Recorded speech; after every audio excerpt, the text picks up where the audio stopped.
Muy bien, buenas noches, buenas noches, buenas noches, bienvenidos. Estamos en esta sexta edición de la Semana de la Salud Preventiva Virtual. Este gran evento que hacemos todos los años, organizado por la Pastoral de la Salud, con el lema este año, El médico en casa. Esta es una semana de salud preventiva y bueno, hoy vamos directo al grano. Tenemos tres eventos sumamente importantes. Tenemos primero la presentación, una cápsula del doctor Juan Lum, que va a hablar sobre las vacunas para COVID-19, sus bondades y riesgos. Luego tendremos la ponencia en vivo que nos va a permitir tener preguntas y respuestas. El doctor que va a estar presente es un doctor de medicina familiar, el doctor Jorge Jesús Rodríguez Sotomayor, y nos va a hablar del tema cómo afecta el COVID-19 al ser humano. Y cerramos la sesión con una cápsula con broche de oro en el área de trabajo social, la licenciada Jessica Barahona, de casa, y nos va a hablar del tema trabajo social, una profesión más para salir del COVID-19. Así que nos preparamos, hermanos, para este evento en su segundo día. Recuerden que al final, el día sábado, estaremos cerrando con una noche de adoración y alabanza que estará acompañándonos nuestro padre, nuestro querido Monseñor Rafael Valdivieso. Pero bueno, antes de empezar en materia, a escuchar estas interesantes cápsulas que nos están educando en temas de salud y nos ayudan de alguna manera u otra a ir detectando síntomas que nos pueden ayudar a prevenir y también a mejorar nuestra calidad de vida, escuchemos de parte de nuestro co-host, nuestro compañero Tomás Chue, cuáles son esos patrocinadores que nos están acompañando este año en este evento. Además, adelante, Tomás. Buenas noches, hermanos. Emocionado nuevamente de estar con ustedes en esta segunda velada de la Semana de la Salud. Y como parte de los patrocinadores, como menciona Don Olbenis, tenemos el Hospital de Brisas, que está ubicado en Plaza Signature, segundo nivel, Brisas del Golf de San Miguelito.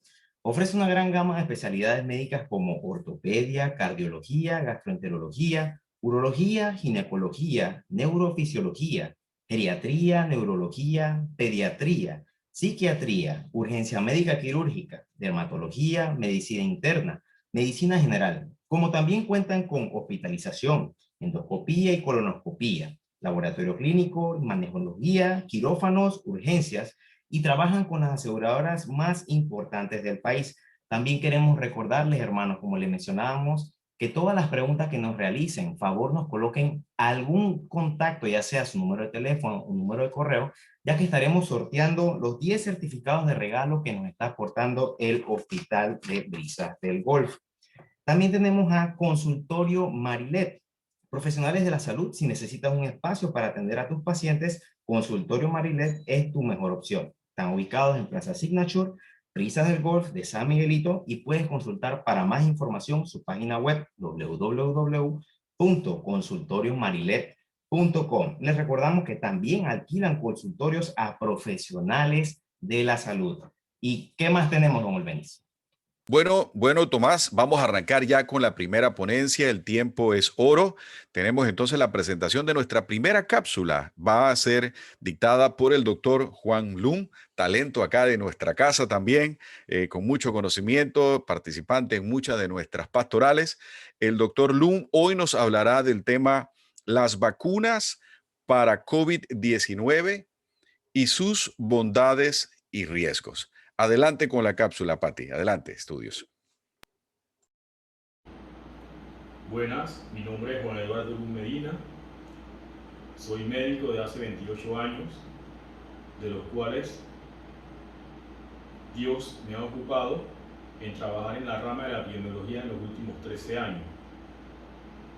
Quiero agradecerle primeramente a Dios y a todos los organizadores de esta Semana de la Salud, a todas las pastorales, a todos los grupos de apoyo de bioseguridad, los grupos sobre todo de comunicación, que juegan un papel preponderante en esta pandemia, la oportunidad de poder llegar a ustedes con una información que sea de provecho. Primeramente quiero pedirle al Espíritu Santo sabiduría para que ponga en mí las palabras ordenen mis ideas y que sea de provecho esta información que humildemente les quiero brindar. Es importante que les mencione que actualmente la variante viral del SARS-CoV-2 que ocasiona la COVID-19 ha cambiado, ha evolucionado. Yo sé que ustedes saben eso, pero es importante que mencione ciertos porcentajes para que después, más adelante, esta información sea procesada para que comprendan lo importante de la inmunización ante esta enfermedad.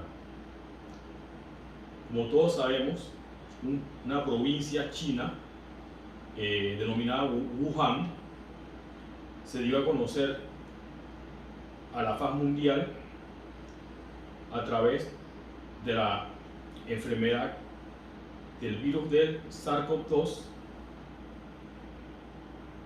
en noviembre de 2019.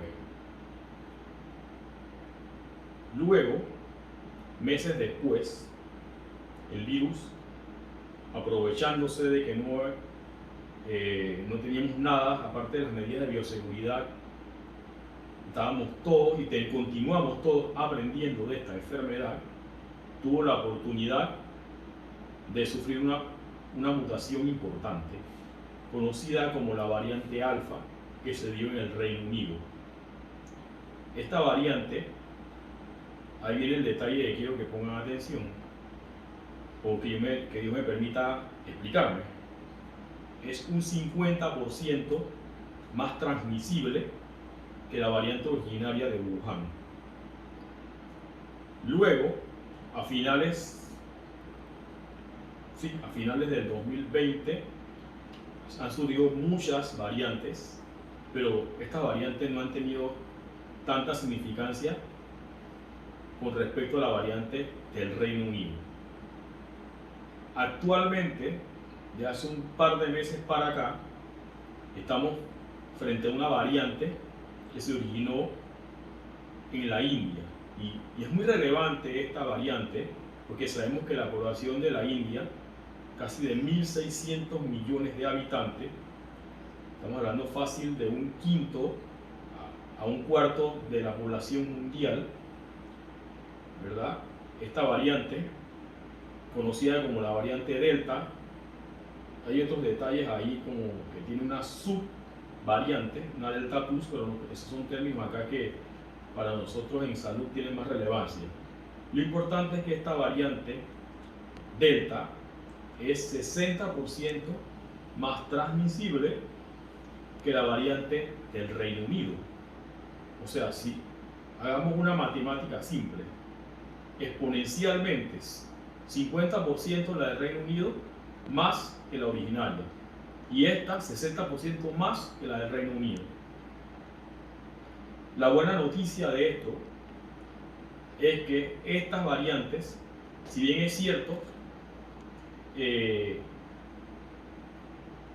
mucho más contagiosa, no así se ha podido demostrar que es más letal o que produce secuelas más graves que la originaria. Lo que yo les transmito a ustedes aquí, vuelvo y repito, pidiéndole a Dios que ordene mis ideas, es basado en revisiones de medicina evidenciada con estudios. Yo trataré de hacerme explicar. Sé que luego va a haber un panel de preguntas donde ustedes van a tener muchas dudas y yo trataré de absolverlas. Y si no, buscaré la manera de buscarle una respuesta y comunicarme con ustedes. Bueno, lo que quería decirles que al inicio, cuando definimos en salud qué es lo que se requería para ser contagiado con el virus SARS-CoV-2, se requería aproximadamente estar a 2 metros o menos de una persona que portase el virus y mantener aproximadamente un tiempo de interacción con esa persona de 10 a 15 minutos. Entonces, para hacerme explicar sobre el aumento exponencial de esta transmisibilidad, estamos hablando de que requerimos mucho menos tiempo de exposición. Hay estudios que hablan de segundos, que hablan de 10 segundos de exposición o menos, y hablan de una distancia mayor de 2 metros, obviamente. Ahí vemos que lo que antes requería 10 minutos ahora requiere segundos que podemos contar con los dedos de las manos. Ok. Es menester también para mí informarles que a la vez, paralelamente a esta pandemia, estamos teniendo que hacerle frente a otras pandemias. La llamada infodemia y la llamada sindemia. ¿Qué es la infodemia? La infodemia es un término general. Me imagino que las personas que estudian o que se manejan en el ámbito de lo que es la comunicación social y el periodismo, quizás la puedan definir mejor que yo.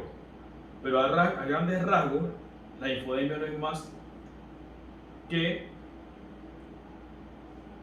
una sobreabundancia de información de un tema en particular. Es decir, esta sobreabundancia de información ha jugado un papel y siempre seguirá jugando un papel importante cuando nos enfrentamos a situaciones mundiales que afectan el devenir y la vida de los seres humanos. La información que nosotros debemos digerir y difundir debe ser una información confiable. ¿Y qué hace una información confiable? Una información de medicina basada en la evidencia. A muchos dirán que esta enfermedad no tiene tanto tiempo de estarse estudiando. Sobre todo dudan de la vacuna porque hablan que las vacunas se desarrollaron prácticamente paralela con la enfermedad o incluso unos meses después. Y la verdad que no fue así, o no es así. ¿Por qué? Porque nosotros nos hemos enfrentado a otras variantes de coronavirus en lo que va de la década del 2000. Estamos hablando de 15 años atrás, de una enfermedad por un coronavirus que se llamaba simplemente SARS-CoV, que podía ser el SARS-CoV-1. Y desde ese entonces se están estudiando vacunas contra los coronavirus.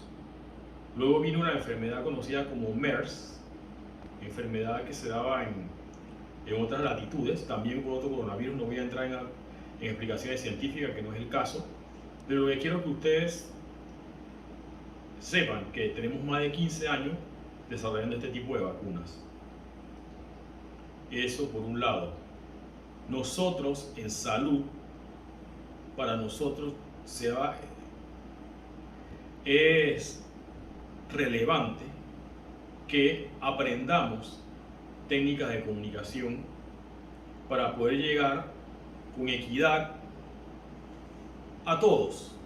Y a todos no me refiero solamente a todos los estratos sociales, porque sabemos que aunque pertenezca a un X o B llamado mal llamado estratos sociales, no implica que sepamos transmitir para o hacernos comprender. Debemos apoyarnos mucho en los comunicadores sociales. Las redes sociales pueden jugar un papel positivo como un papel no tan positivo, es decir, puede ser un arma de doble filo. A veces las redes sociales no se deben a nadie en especial, no tienen una censura o no quiero usar, de repente no es la palabra censura, no tienen medicina basada en la evidencia, así de sencillo, y a veces es formada por grupos bien intencionados que en el afán de ver cómo cómo la población ha sido golpeada y hasta cierto punto diezmada, queremos llegar a una solución, y ese afán es peligroso.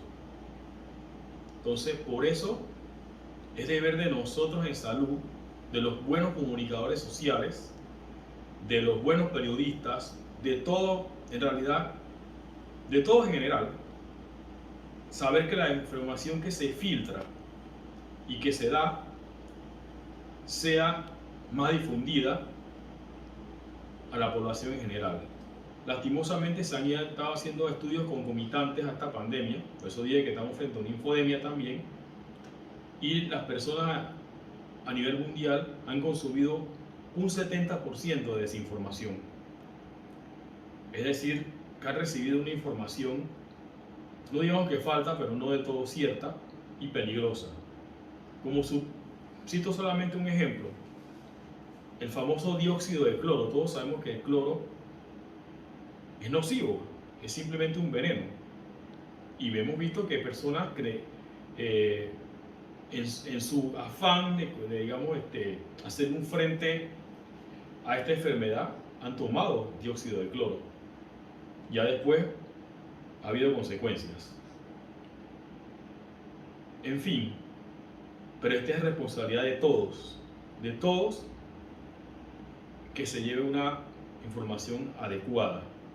Hay también desinformación malintencionada, ¿no?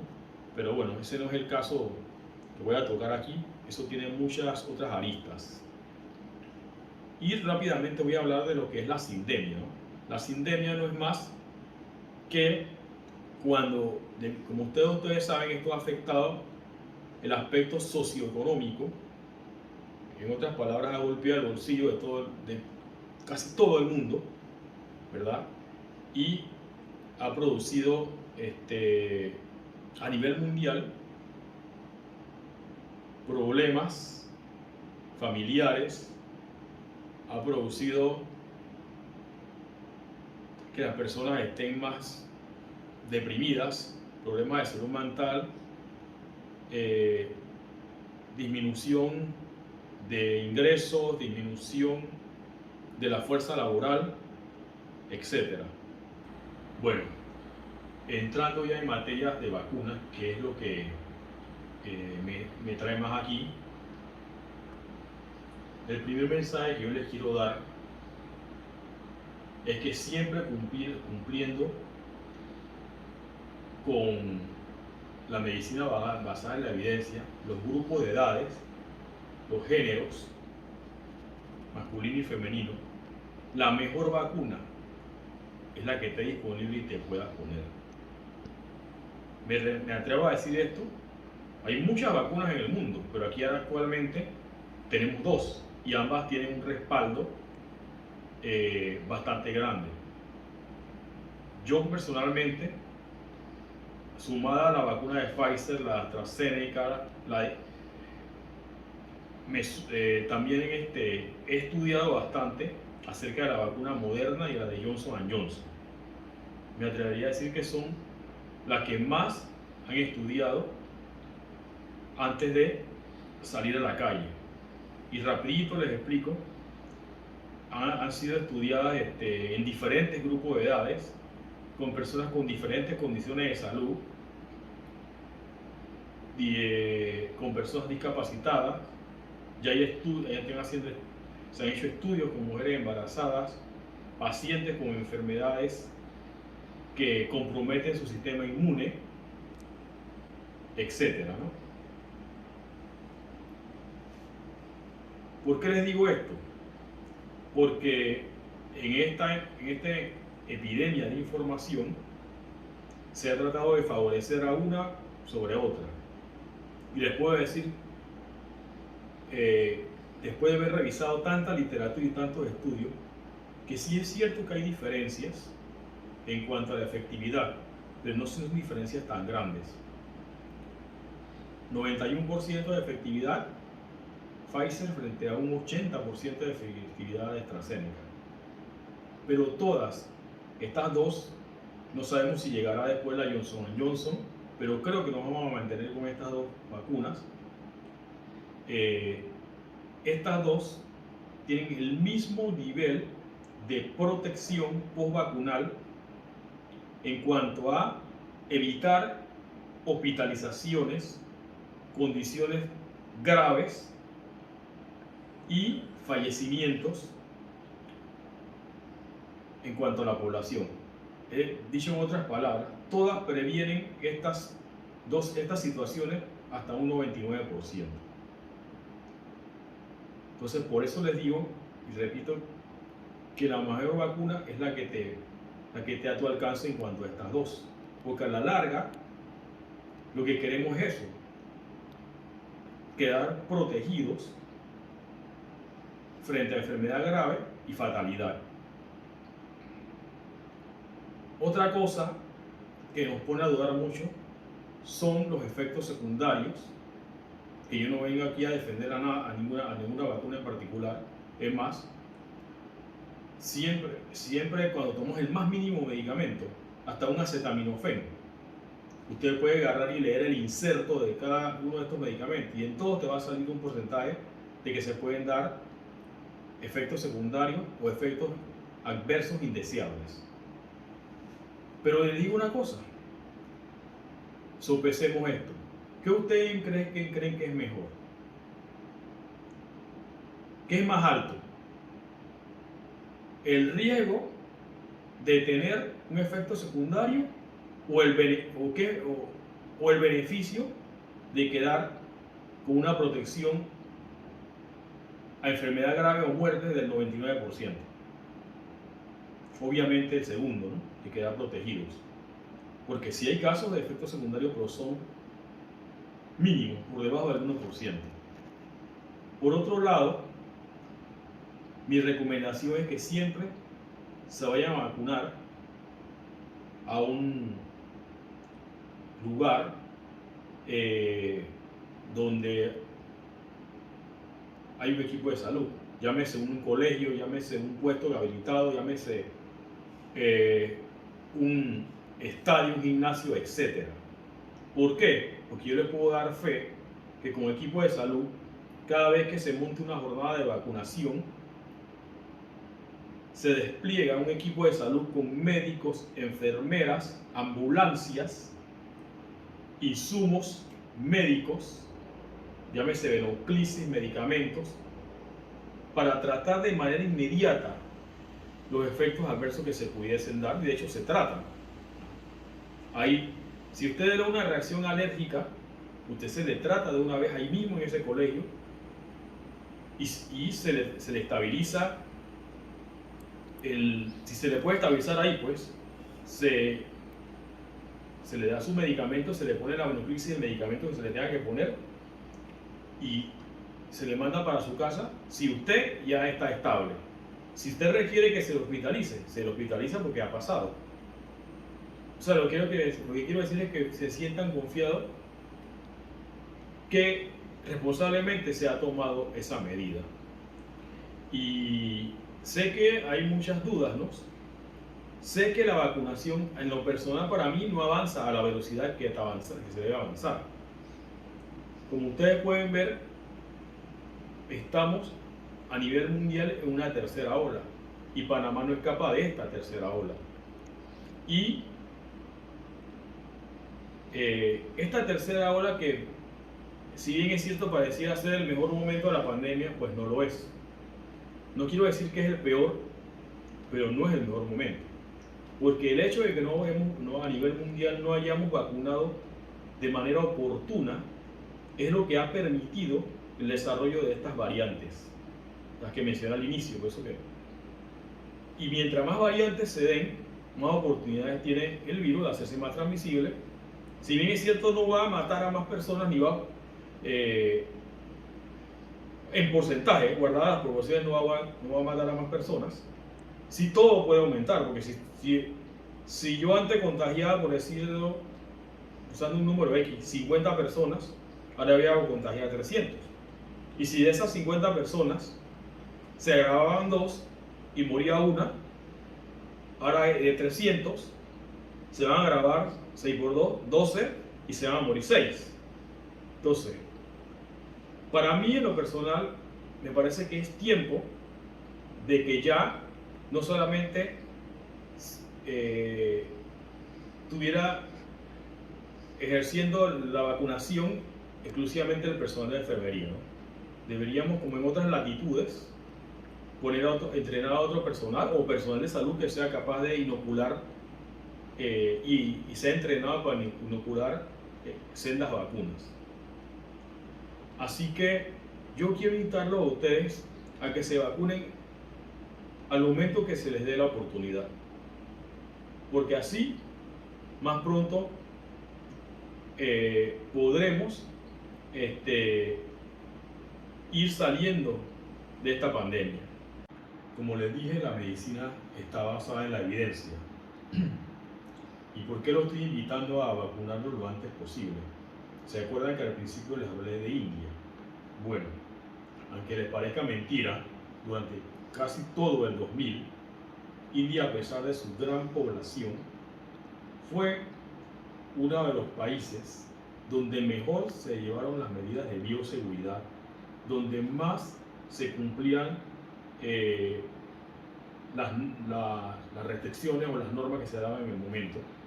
Con decirle que se daban, los casos a veces no superaban ni los 600 diarios. Te dirán que 600 es mucho, pero hagan una simple regla de 3, una extrapolación. 600 frente a una población de casi 1.600 millones es prácticamente irrisorio. Se puede decir que India no tuvo una segunda ola, una pequeña segunda olita, por así decirlo. Y pasó todo el año 2000, como lo dije, comenzó el año 2020, pasó todo el año 2020, comenzó el año 2021 y el primer ministro hizo esta siguiente declaración, palabras más, palabras menos. Dijo: hemos derrotado, hemos acabado con el virus del coronavirus en este gran país, a pesar de que no hemos echado mano de una gran vacunación. ¿Qué pasa? No había pasado ni una semana después de esta declaración cuando se celebraban ciertas fiestas religiosas donde se reúnen y se congregan con muchas personas en el río Ganges, ¿verdad? Vienen de toda la provincia o de todos, no sé cómo se llama la división política allá, cómo se les llama, o de todos los lugares de la India, por así decirlo. Después también hubieron elecciones en la India, elecciones locales. ¿Y qué pasó? Sin mentirles, se pasó de 600 casos diarios hasta 400.000 casos diarios. Y ustedes vieron que India se puso en como que dice, en la palestra mundial. Y que es que eso, por eso quiero tocar este triste momento en que la población fue muy golpeada y diezmada, en la India, por no querer echar mano de las vacunas, simplemente dándole oportunidad al virus a crear esta variante Delta, que se ha convertido actualmente en el 90% de la variante predominante en el mundo. Entonces, ¿por qué tenemos que vacunarnos rápido? Porque mientras más rápido nos vacunemos, menos tiempo tiene el virus para crear variantes más transmisibles y letales.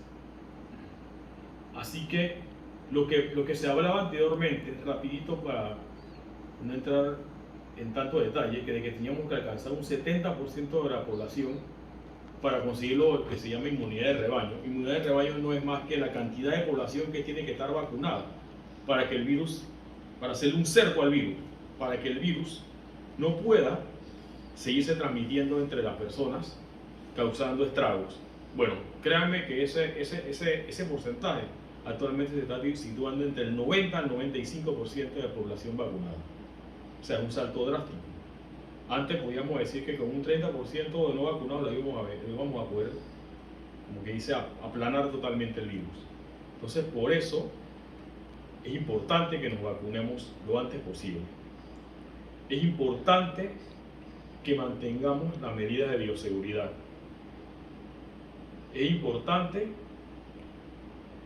lavarse las manos, cubrirnos la boca. Es importante mantener la burbuja domiciliaria. ¿Qué pasa?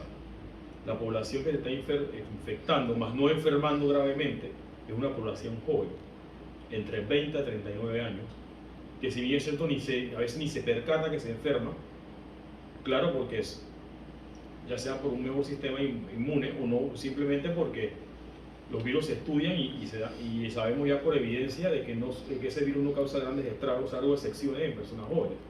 Esas personas jóvenes, a su vez, regresan a sus lugares o van a otros lugares y enferman a terceros con enfermedades crónicas o personas de mayor edad, ¿no? Así que mi mensaje final es que se vacunen, pero que no dejen las medidas de bioseguridad. Ninguna es mejor que otra, ambas tienen que ir de la mano. Y yo, como persona católica, como persona creyente en Dios y en la Virgen María, que no desfallezcamos en la oración.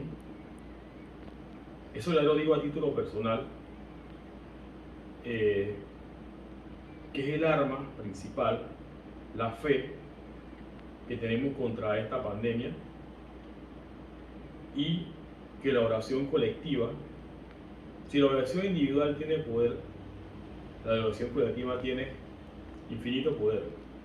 Y tengamos fe en nuestro Señor y en la Virgen María, de que podremos salir adelante, así como a través de la historia se han salido de muchas crisis pandémicas. Muchas gracias. El Señor los bendiga. Muchas gracias al doctor Juan Lum por esta interesante cápsula, las vacunas para COVID-19, sus bondades y riesgos. Y el doctor Juan Lum lo vi conectado ahí dentro de el grupo que está participando en la sesión de hoy. Así que muchas gracias, doctor. Ahí creo que hay una pregunta, así que si tiene oportunidad de contestarla usted directamente, por favor, bienvenido. Y bueno, el doctor de casa participando en muchas otras pastorales, siempre apoyando al doctor.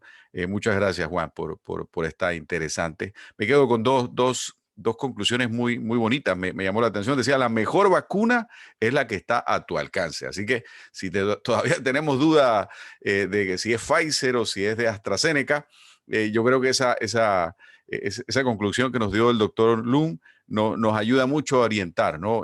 La que esté a tu alcance, esa es la vacuna correcta. Y lo más deseable, ¿no? Versus valorar ese riesgo de esos efectos secundarios, pues es mejor pensar en la protección a la salud que te da la inmunización a través de esta vacuna. Entonces, gracias, doctor, por estar presente con nosotros. Ahí lo ven ustedes en las cápsulas, así que cualquier cosa que quieran escribirle, él está todavía disponible y puede contestar algunas de esas preguntas. Creo que hay unas preguntas ahorita y él nos va a ayudar en contestarlo. Pero bienvenido, doctor. Bueno, gente, pasamos de inmediato, ya el tiempo es oro y tenemos una segunda ponencia. Esta ponencia es en vivo. Es del área de medicina familiar, y permítanme hacerle una pequeña presentación del currículum de nuestro doctor esta noche. Hablando de sus logros, pues tiene muchas experiencias y títulos a mencionar. Doctor en medicina, egresado de la Universidad de Panamá, maestría en ciencias clínicas con especialización en medicina familiar, posgrado y maestría en docencia superior en la Universidad de Panamá, miembro del Colegio Médico de Panamá y miembro de la Asociación de Médicos Católicos de Panamá. Me encanta esa última parte, Médicos Católicos de Panamá. Excelente, doctor. Así que un pequeño resumen de la eminencia que vamos a presentar, con la presencia del doctor Jorge Jesús Rodríguez Sotomayor, que en esta ocasión nos viene a hablar acerca del tema: ¿cómo afecta el COVID-19 al ser humano. Y un pequeño comercial antes de que nos demos la palabra al doctor. Recordarles que en esta noche nos mantenemos a través de las redes sociales. No estamos en YouTube, vamos a mantenernos acá en Zoom y a través del resto de las redes sociales. Vamos a estar dentro de poco empezando la hora santa, así que utilizaremos la otra red social para la hora santa y la transmisión. Ahora sí, doctor, antes de darle los micrófonos, recordarles a todos los participantes que el doctor, después de su ponencia, tendrá unos minutos para aclarar cualquier duda que surja a lo largo de su exposición. Así que tengan disponible el teclado para ir escribiendo y recuerden que al hacer esas preguntas participan ustedes también en sorteos de certificado de nuestros patrocinadores. Doctor Jorge Jesús, bienvenido. Adelante. Sí, bueno, esto para mí es un honor el hecho de estar aquí. Quiero agradecer definitivamente a Dios por esta oportunidad como tal. Y bueno, no vamos a dar tanta vuelta y vamos directamente con lo que es la parte de la presentación. Aquí voy a compartir un momentito lo que es la pantalla para poner lo que es la presentación en sí.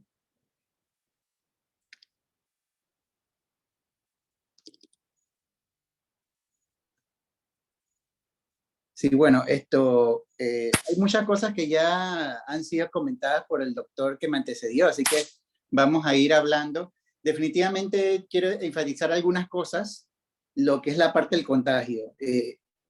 Nada se esparce tan rápido como lo que es el miedo, pero por eso es que tenemos que conocer e informarnos y educarnos específicamente. Muy bien se mencionó lo de la parte entre 10 a 15 minutos y que hay estudios que pueden estar algunos inclusive hasta segundos. Pero, por ejemplo, en realidad en lo que es la parte, uno no dice que uno debe hablar de la experiencia, pero tal vez sí de testimonios. Y yo estaba de coordinador del hotel más grande de COVID en Panamá, que es el Hotel Golden Tower, ¿no? Ahí estuve por 1 año y medio. Prácticamente cuando comenzó toda la pandemia y que los médicos no querían estar allí y se contrataron médicos nuevos, los mismos médicos de la sede, yo soy del Ministerio de Salud de la sede principal, fuimos a voluntarios allá a atender, ¿no? Y entonces vimos los primeros que fueron cayendo. A mí me tocó atender a un médico psiquiatra que en ese momento fui con mascarilla quirúrgica, ¿no? Lo que era la parte de una bata celeste, no teníamos ni botitas, los guantes como tal, y así me tocó atenderlo. Gracias a Dios no me contagié, pero el doctor ni siquiera tenía mascarilla en ese momento, porque había una dificultad, ¿no? En el ministerio de que sí. La OMS decía que sí, que no, etcétera, etcétera. Y bueno, ya sabemos todos cómo es ahora el asunto, pero para que existe un contagio tiene que haber más de 15 minutos de exposición en sí, definitivamente. Lo otro es por menos de 1 metro de distancia. ¿Y esto por qué? Porque tiene que ver con la exposición de las gotitas, ¿no? Que uno, al momento de hablar, uno expulsa ciertas gotitas de la boca y de la nariz. Entonces, eso uno puede inhalarlo y se puede contagiar. Y lo otro es simplemente el no tener mascarilla. Entonces, como vemos, estos son los 3 aditamentos que al final tienen que presentarse para uno contagiarse. Por lo tanto, la mayoría de las veces, ¿en qué momento nos vamos a contagiar? En los momentos en que estamos comiendo, o en los momentos en que estamos, obviamente, en nuestras casas con nuestra famosa burbuja, ¿no? En sí.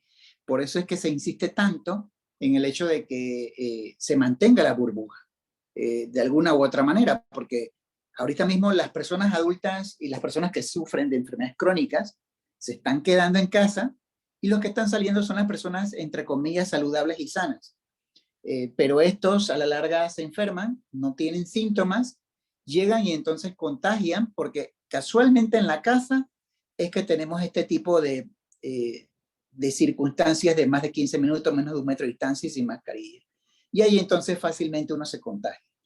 Lo otro es cuánto tiempo vive el coronavirus fuera del ser vivo. Va a depender de la humedad. A él le gusta lo húmedo, le gusta lo frío, así que todas temperaturas frías como los aires acondicionados, él le fascina. Le gusta lo que es un lugar cerrado, así que definitivamente donde hay aire acondicionado generalmente va a estar cerrado como tal, y lo que es la superficie. En cuanto a la supervivencia en la superficie, vamos a ver que Si yo vengo y toso y me tapo la nariz o la boca con la mano, el virus va a sobrevivir 5 minutos en la mano. O sea que todo lo que yo toque a la larga se va a contaminar. Lo otro es, en líquidos puede sobrevivir más de 15 minutos y en el aire, siempre y cuando sea un aire cerrado, no ventilado, o con pobre ventilación, puede sobrevivir o permanecer hasta unas 3 horas, suspendido en el aire.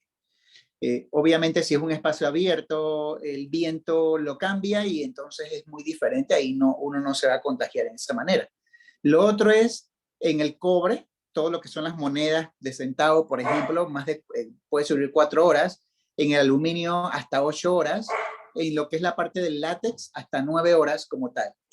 Y bueno, en lo que es prácticamente el cartón, puede sobrevivir hasta un día como tal. En la tela, hasta 3 días. Ahí es donde vemos por qué las mascarillas de tela no son funcionales en este sentido. Porque vamos a ver que el virus puede sobrevivir allí en este lugar.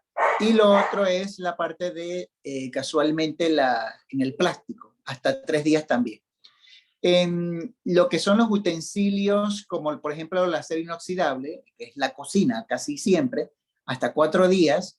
En la madera, 4 días también, al igual que en lo que es cristales y vidrio, como tal. 4 días. O sea que si yo vengo y toco la puerta y mi mano está contaminada en esos 5 minutos, allí simplemente ya queda hasta 4 días el virus sobreviviendo en esa ventana o en esa puerta o ese vidrio. En el metal hasta 5 días, en lo que es la cerámica o útiles o utensilios de cocina hasta 5 días, y en lo que es el papel de 5 hasta 6 días en sí. O sea que el papel, por eso es que no se utiliza el papel moneda ahorita mismo, porque es una de las formas en que fácilmente uno se puede contagiar.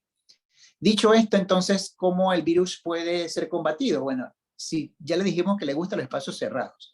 Así que espacios con buena ventilación, a la larga lo va a eliminar. Si yo estoy corriendo, el aire que respira la persona adelante no va a ser el mismo aire que yo vaya a respirar en ese momento. Entonces, un espacio abierto generalmente va a ser algo totalmente inadecuado para el virus. El virus no va a sobrevivir allí. Lo otro es el calor. El virus muere a los 60 grados Celsius. O sea que si yo quiero en algún momento determinado descontaminar mi carro, yo lo estaciono en la cinta costera, en pleno sol, y ténganlo por seguro que ahí no va a sobrevivir ningún coronavirus, ningún virus como tal en ese sentido. Lo otro es el agua caliente, pero estamos hablando aquí fuera del ser humano, porque dentro del ser humano, si yo me tomo un café, un té, un chocolate caliente o cualquier otra cosa, ya el virus dentro del ser humano se multiplica y se reproduce. Así que aquí ya no es funcional. En este caso es fuera del ser humano, simple y sencillamente limpiar con agua caliente y ya lo mata. El jabón, los desinfectantes y el alcohol también lo matan como tal. Entonces vemos que este virus es fácilmente destruido por estos mecanismos. Ahora bien, generalmente cuando uno habla, uno permanece más o menos a 1 metro a 2 metros de distancia. Y ya habíamos hablado que uno comienza a esparcir gotitas. Pero si uno además de eso, uno tose o uno estornuda, las gotitas pueden aparecer hasta unos 7 metros de distancia porque salen hasta 160 kilómetros por hora. Esto significa que en este momento, cuando una serie de fotos simultáneas, cuando uno tose o estornuda, vemos cómo las gotitas van esparciéndose y cómo van quedando suspendidas en el aire. El coronavirus es un virus que es un poquito pesado. Por eso es que no permanece tanto tiempo en el aire y permanece más tiempo en las superficies en sí. Ahora bien, vamos a ir viendo también lo que es la parte de las mascotas. Casi siempre uno dice que, bueno, los gatos, los perros, los conejos, las tortugas, etcétera, bueno, las mascotas no son infectadas. Por lo tanto, no pueden propagar lo que es el virus en sí y son seguras específicamente, al menos que la persona con la que vive la mascota esté contaminada o esté infectada. Allí sí, la mascota en este caso no se va a infectar, pero sí puede esparcir el virus debido a que ellos huelen o lamen. Y entonces ya dijimos que el virus le gusta la humedad, entre otras cosas, y entonces es una forma de poder esparcirlo un poquito más, ¿no? Los paquetes. Recibir paquetes del extranjero o de otros lugares es muy baja la probabilidad de contaminarse. Por lo tanto, son seguros en este caso. Igualmente vamos a ver cuándo yo me debo lavar las manos. Las manos me debo lavarlas cuando yo he tocado el dinero, cuando he botado la basura, cuando antes de comer, cuando estoy en lugares públicos, por ejemplo, que vine en el metro, en el metrobús, estuve tocando los ascensores, lo que son máquinas de hacer ejercicio, entre otras cosas. Esos son lugares donde yo me tengo que, después de haberlo tocado, lavarme las manos. Pero ¿cuánto tiempo demora el lavado de manos? Debe durar entre 20 a 30 segundos. Eso equivale a cantar la canción Feliz Cumpleaños en diferentes idiomas, el idioma que sea, va a durar lo mismo, 2 veces, específicamente 2 veces. Lo otro es cuando yo voy a utilizar el gel alcoholado. El gel alcoholado está reservado específicamente para los lugares en donde no me puedo lavar las manos. Pero ¿cuántas veces puedo utilizarlo? Hasta 2 veces máxima. Ya la tercera vez tengo que lavarle las manos porque la mano queda pegajosa principalmente. Por eso en realidad yo prefiero, en vez de gel alcoholado, prefiero lo que es el alcohol, ya que el alcohol es mucho más fácil de desinfectar cualquier tipo de superficie, incluyendo las manos, y por el otro lado no deja la mano pegajosa en sí, ¿no? Ahora bien, esto no va a sustituir en ningún momento lo que es el lavado de manos, eso tenemos que tenerlo muy claro. Entonces, ¿dónde voy a utilizar lo que es el alcohol? Por ejemplo, lo utilizo cuando llego a mi área de trabajo, antes de entrar en mi burbuja, con una de esas puede ser el carro, cuando estoy en el supermercado, al momento de agarrar lo que es la misma carretilla, cuando voy a entrar a lo que es el carro, limpiar lo que es la manigueta del carro, y antes de entrar a la casa, limpiar lo que es la misma puerta, cerraduras y llaves, ¿no? Específicamente en ese lugar. Y bueno, después de haberme quitado los zapatos, ¿no? En sí. ¿Y por qué tanta insistencia en el lavado de manos? Bueno, porque el coronavirus en realidad tiene una capa de grasa. Y esa capa de grasa, ustedes saben que el jabón elimina la grasa. Así que al momento de utilizar el jabón, la grasa simplemente se elimina y así el coronavirus queda expuesto y fácilmente puede morir. Eso es lo que tenemos, por qué el lavado de manos y por qué tanta insistencia en ese lavado de manos con agua y con jabón. Esto que vemos aquí es un video que nos explica más o menos cómo debemos de lavarnos las manos. Vamos a utilizar lo que es una simulación de una crema o una pintura roja que va a simular lo que es el jabón líquido. Entonces, como vemos, tenemos que utilizar palma con palma, principalmente. Después, lo que es el dorso de las manos entre los dedos también. Y esa es la forma que nos han dicho que debemos de utilizar lo que es el lavado de manos. Pero fíjense que hay lugares todavía que están blancos, que no han sido cubiertas. Entonces, utilizamos la yema de los dedos, después agarramos los 2 dedos en forma de C y comenzamos a lavarlos la punta de los dedos. Después de eso, entonces, fíjense que lo que es la parte del pulgar todavía está libre de jabón. Entonces agarramos y lavamos o limpiamos el pulgar, ambos pulgares, y entonces van quedando unos espacios o unos triángulos debajo del pulgar, que es un lugar en donde generalmente pensamos que está limpia y utilizamos para limpiarnos la mano, lo que es la nariz, los ojos, etc. Por lo tanto, lo que tenemos que hacer es agarrar lo que es la mano y comenzar a limpiarlo hasta lo que es el borde de la muñeca. En ese momento entonces ya vamos a tener toda la mano libre y limpia y totalmente con jabón. Y entonces simplemente ya nos lo enjuagamos con el agua como tal. Esto es algo importante que debemos de saber hacer. Pero si no tengo cómo lavarme las manos, entonces, ¿qué hago? Bueno, lo mínimo, no tocarme ojos, nariz y boca. Eso es lo mínimo que tengo que hacer. Es más, el uso de la careta facial es prácticamente para evitar eso. Porque al tener la careta, lo que evito es tocarme ojo, nariz y boca, principalmente.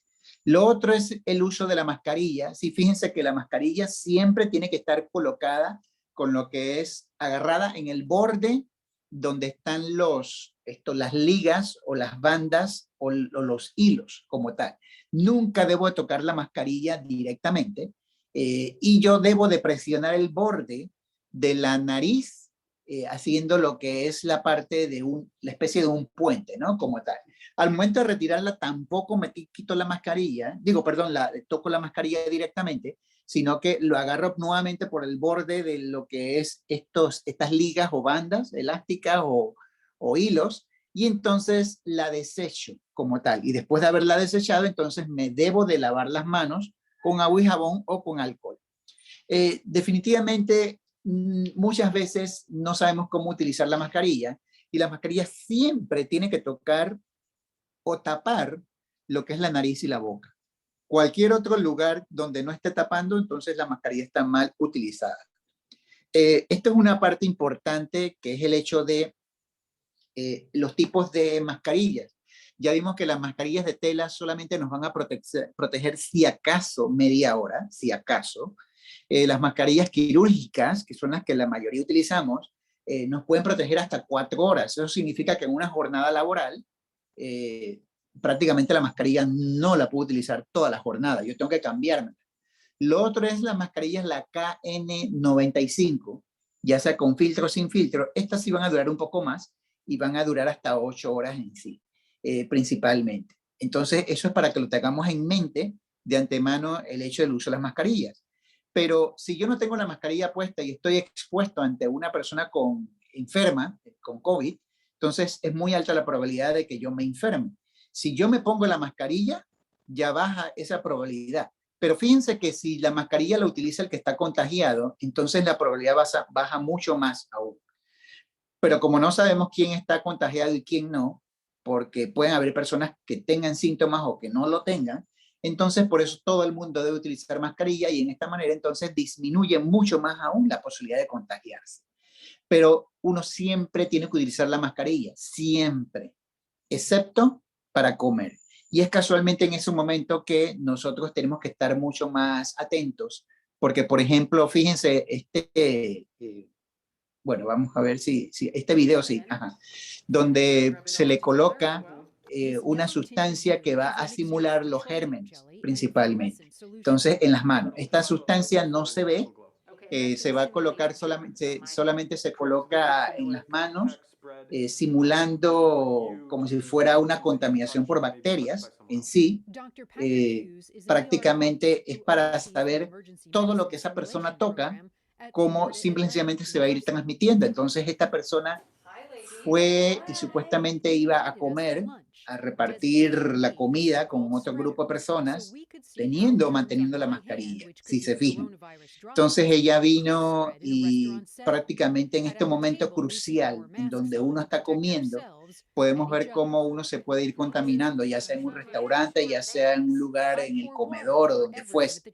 Vemos cómo agarra lo que es la misma jarra, comienza a servirles agua a las demás personas, cómo van pasando lo que es los diferentes aditamentos de la comida o los diferentes platos en sí, a los diferentes comensales, como tal, cómo pasa la sal en este momento, cómo pasa otros tipos de alimentos, etcétera, etcétera. Y entonces el punto aquí es tratar ahora de ver cómo se fue esparciendo lo que es las bacterias o los gérmenes o los virus en este caso. Entonces vemos con una luz fluorescente, todo lo que brilla es la cantidad de gérmenes que puede haber o que simula en este momento. Fíjense que la única persona que tenía la mano contaminada en ese momento era esta persona que supuestamente se había puesto este líquido. Como todo lo que ella tocó, el plato fue contaminándose, lo que es la sal, lo que es el hombro cuando lo tocó a la otra persona, los menús en sí, y cómo simplemente fue transmitiendo lo que es los gérmenes o dejando una huella de los mismos, ¿no? Específicamente. Entonces, inclusive como las demás personas que no estaban contaminadas, cómo se contaminaron sus propias manos. Pero ahora queremos tratar de simular el hecho de, recordemos que uno se quita la mascarilla para poder comer y cuando una persona tose, esto es lo que tratamos de simular, la persona tosió y miren cómo ahora se esparcía mucho más el menú totalmente, todo lo que es el mismo tenedor, los platos, la comida, o sea, solamente por haber tosido 2 veces, cómo se esparció entonces lo que es la parte de los diferentes gérmenes, ¿no? En sí. Y miren cómo quedó la muchacha que estaba sentada al lado, los lentes, lo que es la frente, la propia mascarilla, cómo quedó totalmente contaminada. Entonces, eso es para que lo tengamos en mente. Otro aspecto es el celular. El celular debemos de limpiarlo mínimo 1 vez al día, con alcohol, con cloro, con lo que fuese, porque el celular tiene más de 18 veces más gérmenes que la misma inodoro. Y estamos hablando no de donde uno se sienta, sino el mismo inodoro abajo donde está el agua, específicamente. Y lo otro, bueno, ya el doctor habló de las vacunas, yo quiero tratar de enfatizar algunas cositas, ¿no? La vacuna como tal no evita el contagio. Si yo me vacuno, eso no significa que yo no me pueda contagiar. Por lo tanto, yo tengo que seguir con las medidas de bioseguridad. Eso es importante. Lo otro es, y el doctor muy bien lo mencionó ya en el video, el hecho de que cuando una persona no está vacunada, miren el ladrillo rojo, son estas personas que pueden quedar en cuidados intensivos. Y como quedan en cuidados intensivos cuando se les pone un tubo endotraqueal, quedan con una respiración artificial o ventilación mecánica, entre otras cosas, ¿no? Lo que es azul es personas infectadas pero que no tienen síntomas. Lo verde son personas que tienen síntomas leves y ya lo amarillo son personas que quedan hospitalizadas. Fíjense que cuando uno se vacuna, se disminuye una forma o prácticamente desaparece la posibilidad de quedar en cuidados intensivos, se disminuye a la mitad la posibilidad de quedar hospitalizado y se disminuye a la mitad también la posibilidad de quedar enfermo pero con síntomas. Lo que sí queda es que uno prácticamente queda enfermo pero sin síntomas. O sea que ese es un problema, porque la persona que ha sido vacunada y no tiene las medidas de bioseguridad, al poder tener contagio, porque se puede contagiar, y al no tener síntomas, entonces puede esparcir fácilmente lo que es el virus en sí. Esto es algo que tenemos que tomar muy en cuenta por el hecho de por qué no debemos de bajar la guardia en el sentido de las medidas de bioseguridad. Ahora bien, las vacunas han disminuido la letalidad, eso sí es importante. La letalidad desde el punto de vista histórico, en Panamá ha sido 1.6. Ahora, desde el momento que se comenzó a vacunar, bajó hasta 0.68. Es decir, ha bajado un 58% lo que es la letalidad gracias a las vacunas. Lo otro es la mortalidad en sí. El vacunado tiene la posibilidad de morir de un 0.8% si no me vacuno. Y digo, si estoy vacunado. Y el que no se vacuna tiene la posibilidad de morir de un 99.2%. Esto estamos hablando es por la parte de posibilidad por una muerte por el virus en sí, ¿no? Hablando mucho de lo que son las vacunas Pfizer y la AstraZeneca, yo me recuerdo que cuando yo estaba en el hotel y hablaban de las vacunas, nosotros rogábamos porque llegaran la vacuna. A mí no me importaba si era la Pfizer, si era la Moderna, si era la Sputnik. O sea, yo quería ir a vacunar, porque todos los días yo estaba expuesto al virus y enfrentando cara a cara al coronavirus como tal, a menos de 1 metro de distancia, entre otras cosas, ¿no? Específicamente, porque uno tenía que atender a las personas con riesgo, las hospitalizaciones, lo que es los traslados a los hospitales y a los cuidados intensivos, entre otras cosas, ¿no? Entonces, este es otro aspecto importante, como había mencionado el doctor muy bien, si tenemos la vacuna, vacunémonos. La mejor herramienta es casualmente el vacunarse. ¿Por qué? Porque, fíjense, estas son las diferentes fases del virus. Hay una fase 0. La fase 0 es el momento en el que comienza uno a quedar expuesto al virus como tal, y yo me contagié, pero no tengo síntomas. En ese momento yo tengo que esperar 1 semana para poder hacerme la prueba. Si me la hago inmediatamente va a salir negativo, entonces yo tengo que esperar 1 semana para hacerme la prueba. O sea que si yo estuve expuesto a una persona enferma, yo tengo que esperar 1 semana para hacerme la prueba como tal. Lo otro, una vez empiezan los síntomas, hay 1 semana generalmente cuando comienzan los síntomas a empeorarse en sí. Luego de esta semana, entonces, hay 2 opciones. O me mejoro o me empeoro. Y esto va a depender del sistema de defensa que tenga cada uno en una u otra medida. A medida que uno tenga más edad, generalmente uno tiene mayor dificultad en cuanto a su sistema de defensa. Mientras más enfermedades tenga, igualmente va a tener menos defensas. Eso es para que tengan una idea. Por cada década de vida, es decir, por cada 10 años de vida que uno tenga, uno va a tener mínimo una enfermedad. Entonces no es lo mismo que el cuerpo actúe contra una enfermedad a que actúe simultáneamente contra 3 o 4 enfermedades. Y esto es lo que tenemos que ver, es como la parte de recursos humanos, ¿no? O sea, no es lo mismo el hecho de tener todo a nuestra disposición contra una sola cosa específicamente a tener que repartirnos en diferentes labores. Y la fase 3 es la fase en donde ya el virus se complica, la enfermedad entonces va quedando en cuidados intensivos y ahí es donde vemos que ya la persona puede quedar en un riesgo de mortalidad muy grande. Una vez yo me recupere del virus, yo tengo que esperar 2 semanas más para que mi cuerpo recupere lo que es sus defensas como las tenía antes. Yo voy a tener la inmunidad contra el coronavirus. No me voy a enfermar de coronavirus, pero puede que me enferme de cualquier otra cosa. Ahora bien, esa inmunidad del coronavirus no es persistente. Yo solamente voy a estar protegido 3 meses. Luego de estos 3 meses disminuye mi posibilidad de protegerme y se incrementa grandemente la posibilidad de contagiarme. Y una vez el contagio es mucho más severo en sí. Por lo tanto, cuanto más permitimos que el virus se propague, es decir, que se continúen los contagios, más oportunidad va a tener el virus de cambiar. Y cambiar me refiero a lo que es la parte de las variantes, ¿no? El Johns Hopkins decía que las personas no vacunadas son fábricas de variantes. Por eso es que tenemos que vacunarnos la mayoría de las personas en sí. Mira, ahí el doctor mencionó lo de las variantes del Reino Unido, la de Sudáfrica, la de Brasil y la de India como tal. Aquí en Panamá circuló la de Brasil y circuló la del Reino Unido. La de la India todavía no hemos tenido, al menos hasta donde yo sé, no hemos tenido casos como tal. Pero los síntomas, ¿cuáles son? La tos seca, una tos que no va a arrancar nada como tal, y esta tos puede persistir hasta unos 3 a 6 meses después de haber tenido la enfermedad. Lo otro es la fiebre, igual que la dificultad para respirar. La fiebre y la dificultad para respirar son signos de alarma, es decir, el hecho de que se presenten significa que la persona está multiplicando el virus y está contagiando de una forma importante. La moqueadera, el dolor de cabeza, la diarrea, que uno siente que el alma se le va por el servicio, el dolor de espalda, el dolor de garganta, todos estos son síntomas que van a presentarse en las primeras 2 semanas y que muchos van a persistir, sobre todo lo que es la debilidad. Eso va a persistir hasta semanas después, hasta 3 o 4 semanas. Por lo tanto, los signos de alarma más importantes es la fiebre y la dificultad respiratoria. Hago la salvedad, no todo el mundo va a tener fiebre.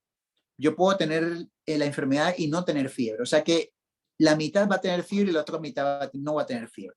Así que estas cosas cuando hacen que le toman a uno la temperatura, eso simple y sencillamente es una ruleta rusa, o sea, o es algo al azar. Yo no sé si en realidad la persona que está entrando sin fiebre, en realidad no está enferma. O sea que es algo para que lo tengamos en mente, ¿no?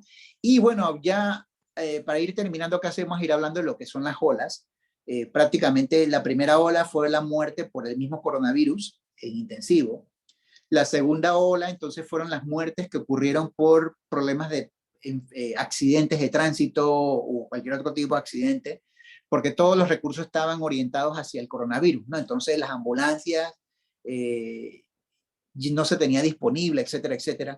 La tercera ola es la ola que tiene que ver con enfermedades crónicas, porque no he podido acudir a mi médico, no he podido tener las citas de control, no he podido tener mis medicamentos. Entonces las enfermedades se van descompensando.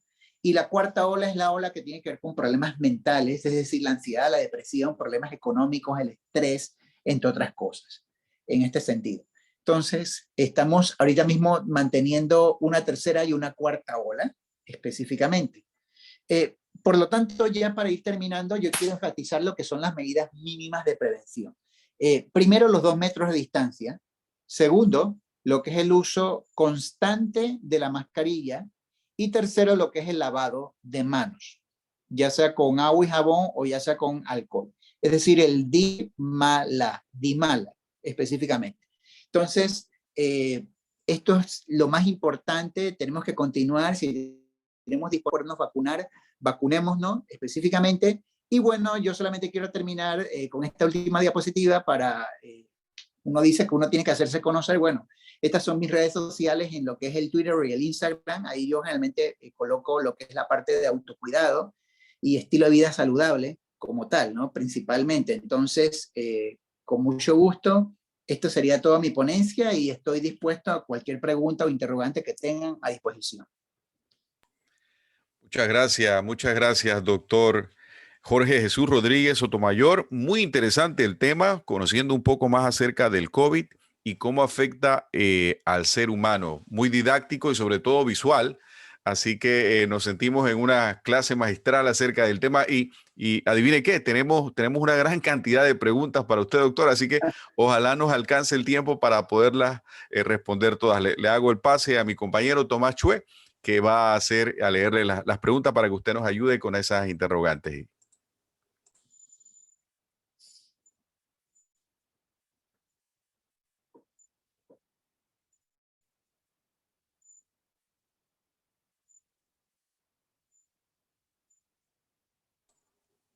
Tomás, ¿nos copias, Tomás? Ahora sí, disculpen. Perfecto. Buenas noches, doctor. Nuevamente agradecidos con su presencia y con todos sus conocimientos. Y sí, como menciona don Olvenis, la verdad hay muchas preguntas, las tengo aquí ordenaditas para que no se me pierda ninguna. Y vamos con la primera pregunta que sería, dice, doctor Jorge, ¿las suelas de los zapatos pueden ser un foco de transmisión? Correcto, es así. La suela de los zapatos es un foco de transmisión. Es más, lo de las culturas, por ejemplo, las japonesas, en donde tienen que quitarse los zapatos antes de entrar en la casa, eso tiene su razón de ser. Yo lo primero que hago al momento de entrar a la casa es quitarme los zapatos después de entrar a la casa y los dejo en la entrada. Y ahí se quedan. Y cuando me retiro, entonces me los pongo ahí mismo casualmente, ¿no? Es lo primero que hago. Como tal, y ando en medias o ando ya descalzo en la casa porque, digo, en chancleta, ¿no? Porque es importante el hecho de mantener limpia la casa, principalmente. Así que siempre retirarse los zapatos antes de entrar.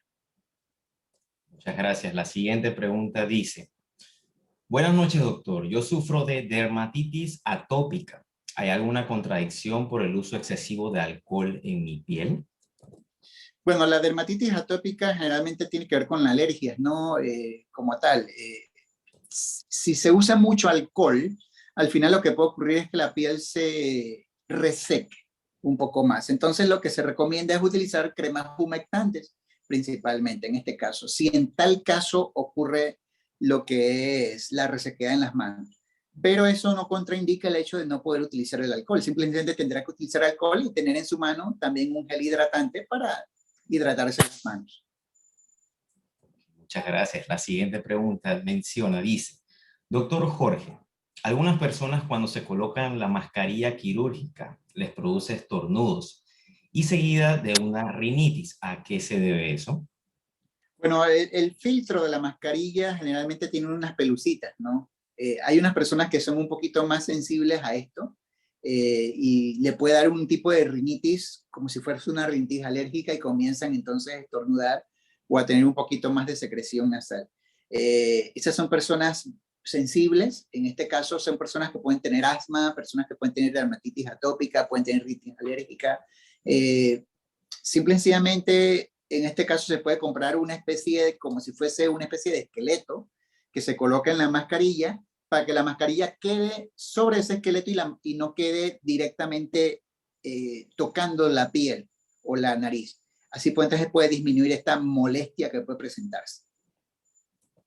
Muchas gracias. Siguiente pregunta. Doctor, ¿los pacientes asintomáticos nunca tendrán secuelas? Bueno, hay personas que no han tenido síntomas durante la enfermedad y prácticamente al mes después comienzan con las secuelas, comienzan con la tos con seca, comienzan con la disfunción eréctil, comienzan con problemas de la debilidad, la fatiga, el dolor de cabeza. Entonces, simple y sencillamente es mejor que no te dé COVID, porque las secuelas son peores que la misma enfermedad en sí. Muchas gracias. Siguiente pregunta, dice, doctor, ¿a qué se debe que hay muchas personas supuestamente sanas y le da COVID y se complica? ¿A qué se debe eso? Bueno, eso va a depender, supuestamente depende de cada persona en sí, del sistema de defensa. Ya habíamos mencionado, por cada década de vida uno va a tener una enfermedad. Entonces, a más edad, mayor posibilidad de enfermarse por un lado. A menor edad también. Los niños tienen menos enfermedades, pero el sistema de defensa va a estar inmaduro y va a tener menos experiencia, por lo tanto ellos también son vulnerables en este sentido, ¿no? por un lado y por el otro lado. Entonces, el hecho de tener una persona, entre comillas, sana, que no tenga enfermedades, al final va a depender también del propio estilo de vida que uno tenga. Porque si yo no sufro enfermedades, pero yo soy sedentario, yo fumo, yo tomo alcohol, o de repente no hago actividad física, o como alimento chatarra, etcétera, etcétera, o sea, todo eso va a ir disminuyéndome mi sistema inmunológico. Si yo me mantengo despierto durante la noche, si yo duermo de día, si yo estoy estresado, si no sé manejar mis emociones, sobre todo las emociones negativas, todo eso disminuye las defensas. Entonces son aspectos que no es nada más la enfermedad.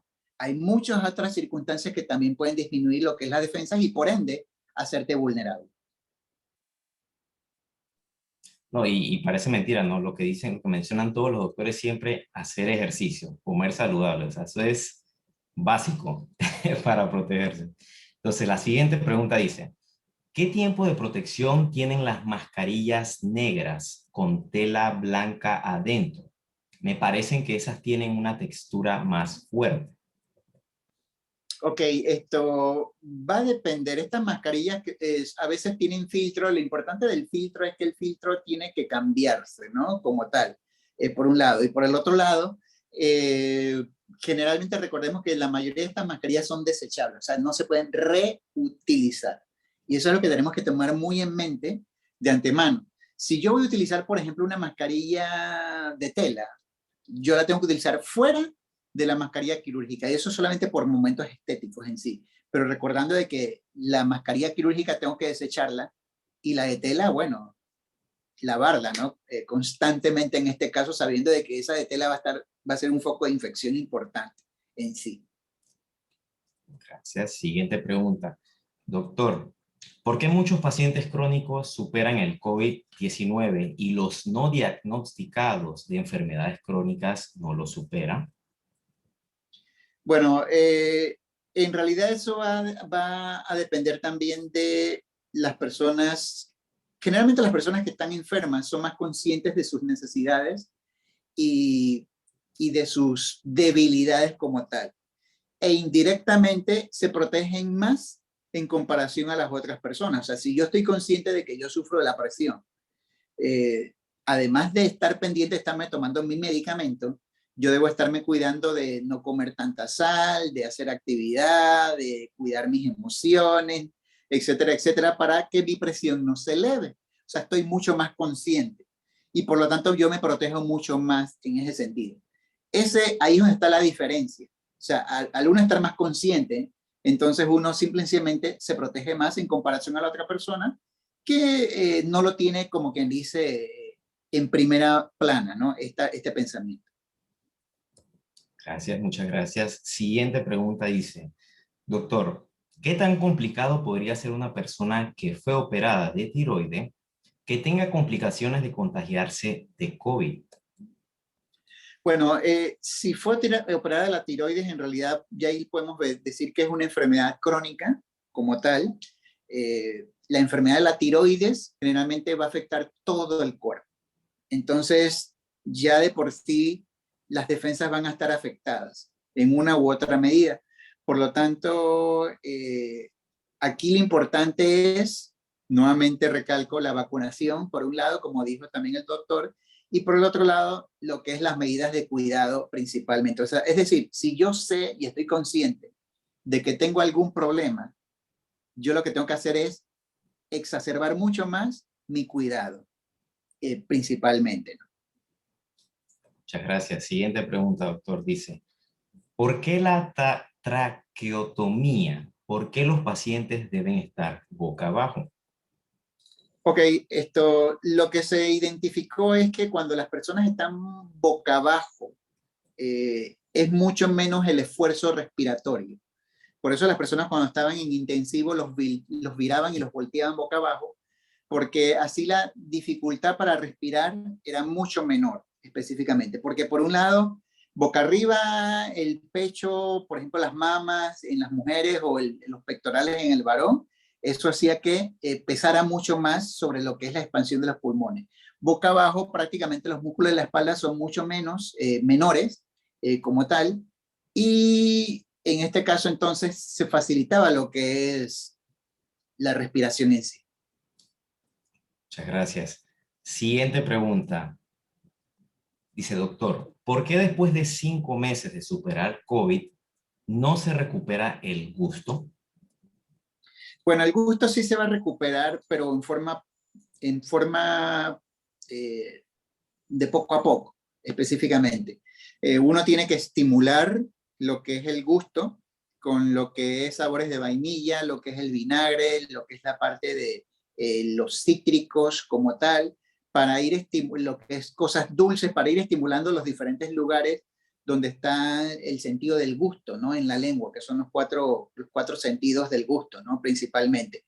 Eso va a durar de semanas a meses, dependiendo del estímulo que uno tenga. Eso es como cuando uno tiene una persona que le dio un derrame y yo no puedo mover el brazo. La recuperación de mi brazo va a depender de qué tanto yo todos los días trate de mover el brazo. Es lo mismo acá. Mientras más yo tenga el estímulo, más rápido se va a recuperar la persona. Muchas gracias. Siguiente pregunta. Bueno, aquí hay como dos en una, tres en una. Dice, doctor, ¿a qué se debe que a unas personas les da reacción post vacuna? Es decir, fiebre, dolor muscular, dolor de cabeza. Y a otras personas no les da. ¿Tiene que ver con la condición del sistema inmune de cada persona? ¿Se puede decir que el sistema inmune de las personas que tuvieron reacción es más fuerte que las que no les dio nada? Bueno, en realidad eso sí tiene que ver en forma indirecta con el sistema de defensa en sí. Recordemos que la vacuna, aunque no es el virus como tal, porque es esto lo que se hace es tratar de simular un virus, pero no es el mismo virus que se está inoculando, el cuerpo va a reaccionar ante esto. Entonces, sí es cierto, lo que se piensa es que aquellas personas que tienen lo que es la sintomatología, es que el sistema de defensa está reaccionando y está reconociendo esa vacuna, por un lado. Por el otro lado también, lo que se puede pensar también es que aquellas personas que no reaccionaron es que su sistema de defensa ya reconoció desde hace mucho, porque recordemos que este virus no es primera vez que está circulando, este virus tiene varios años de estar circulando, esto ha identificado y entonces ya como que dice, bueno, ya yo tengo la experiencia y no me voy a exacerbar por el hecho de este tipo de virus en sí. Entonces, lo que sí es cierto es que una vez que se coloca la primera dosis puede que no tenga síntomas, pero en la segunda dosis muy probablemente vayan a tener los síntomas de una forma mucho más importante. Entonces, en este caso, lo único que uno hace es utilizar medicamentos antiinflamatorios y utilizar lo que es el acetaminofén para disminuir los malestares, ¿no? Ya sea el mismo día que se vacunó y al día siguiente de la vacuna. Muchas gracias. La siguiente pregunta, doctor. Si a un joven que le dio COVID se puede poner la vacuna.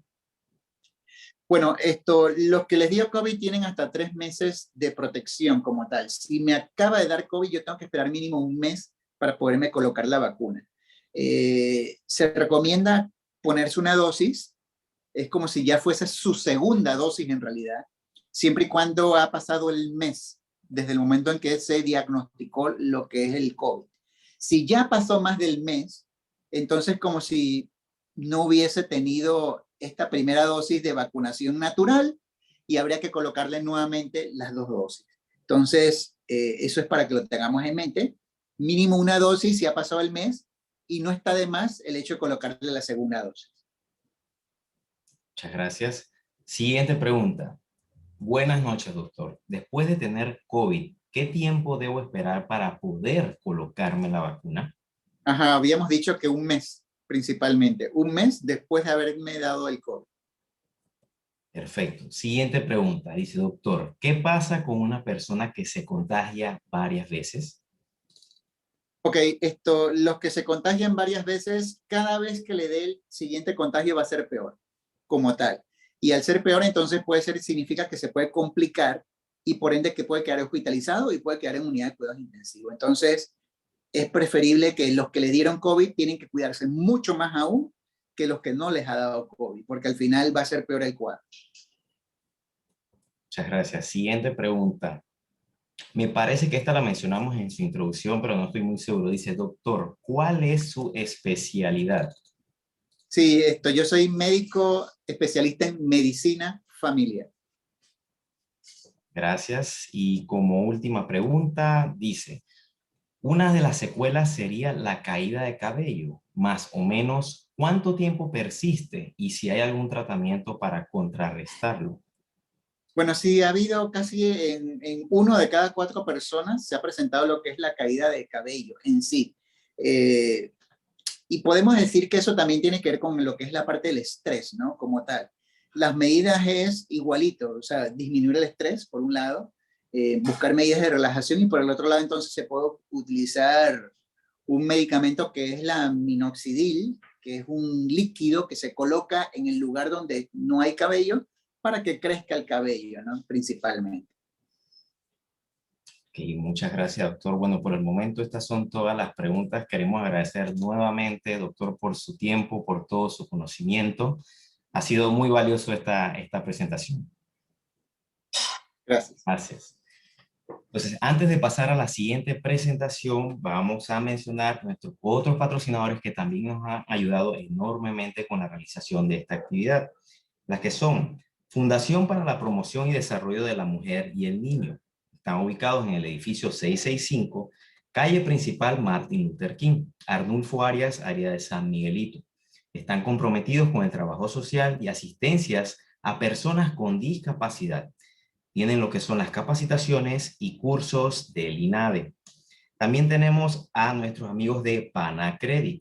Si necesitas un préstamo personal para compra de un auto, préstamo con garantía hipotecaria, consolidar tus deudas, Panacredit es tu solución. Puedes contactarnos al 800-7070 o visitar nuestra página web www.panacredit.com o visitarnos también a nuestras diferentes sucursales.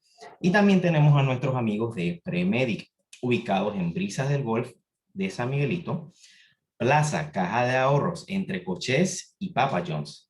Cuenta con medicina general y urgencias en laboratorios, especialistas con previa cita. Trabajamos con las diferentes compañías de seguros privados. También les recordamos que nuestros amigos de Premedic nos están aportando con 60 cupones de descuento que tienen una validez hasta este fin de semana, por lo que les recomendamos que pasen por la parroquia esta semana en horario de 9 de la mañana a 12 mediodía y de 1 de la tarde, 5 de la tarde. Eso es de lunes a viernes. Y también para mencionarles brevemente que nuestra parroquia tiene muchos grupos pastorales que están recibiendo con los brazos abiertos, por lo menos para esas personas que tienen ese don de la enseñanza. Tenemos el grupo de catequesis, que es el grupo de adultos, el grupo de bautismo, primera comunión y confirmación. Para todas esas personas que le encanta el canto o que tocan algún instrumento como la guitarra, el piano, el tambor, etc., tenemos los diferentes coros como lo son A Jesús por María, Ángeles de Dios, Grupo Emanuel, Gloriosa Santidad, Servidores de Jesús y María. También contamos con las pastorales que nos apoyan en la comunidad como lo son Pastoral Social, Pastoral de Evangelización, Pastoral de Salud, Pastoral de Medios, Pastoral Familiar, Pastoral Juvenil, Pastoral de Liturgia, Ministros Extraordinarios de la Comunión, Servidores del Altar, Grupo Mariano, Infancia Misionera, Emaús. Para las personas que les encanta el baile típico, tenemos el conjunto típico y el Comité de Higiene y Salud. Ahora, como siguiente presentación, ¿qué tenemos, don Elbenis? Cómo no, Tomás, estamos ya en la recta final. Vamos a entrar en la última cápsula de la noche de hoy, no sin antes recordarles el programa para el día de mañana. El día de mañana vamos a tener cuatro eventos. La primera va a ser una cápsula en el área de medicina familiar, la doctora Gentamine Díaz de Rodríguez, hablando temas de obesidad y diabetes. También vamos a tener una segunda cápsula en el área de medicinas de urgencia por la doctora Zafir Terán con el tema dolor precordial. Vamos a tener también una presentación o ponencia en vivo que nos da oportunidad de hacer preguntas y respuestas, como fue el tema interesante de la noche de hoy, en el área de neumología. con el doctor Reinaldo Chandler. Yo creo que muchos lo conocen, el doctor Reinaldo Chandler. Va a estar hablando del tema secuelas respiratorias post-COVID-19. Y la última cápsula del día de mañana, mañana miércoles 14 de julio, será en el área de médico en cuidados paliativos. La doctora Karen Esther Suñé Rodríguez con el tema ¿qué es cuidados paliativos? Así que no se pierdan. Continuamos con mucha información médica, muchos conocimientos. Nos estamos instruyendo la pastoral de la salud, reinventando esa manera de poder llegar a los hogares de todos nuestros hermanos, cuidando siempre ese don especial que ha sido la vida que nos ha regalado el Señor. Y así como decía Tomás, si tenemos esa vida, pues tenemos que ponerla al servicio de los demás.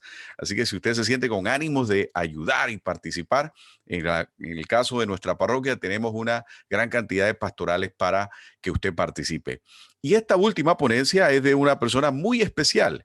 Es en el área de trabajo social. De vuelta, otra de esas hermanas poniendo su talento a disposición del resto de la comunidad, la licenciada Jessica Barahona con el tema trabajo social, una profesión más para salir del COVID-19. La hermana Jessica nos acompaña, la he visto ahí, uno de los participantes en Zoom, así que si mientras usted escucha su ponencia, la cápsula, puede con mucho gusto escribir algunas preguntas y estoy seguro de que ella tendrá tiempo de contestarla. Adelante, estudios, con la próxima cápsula y la noche, la final del día de hoy. Con esto cerramos el día de hoy y los esperaríamos el día de mañana. Buenas noches, hermanos. Adelante.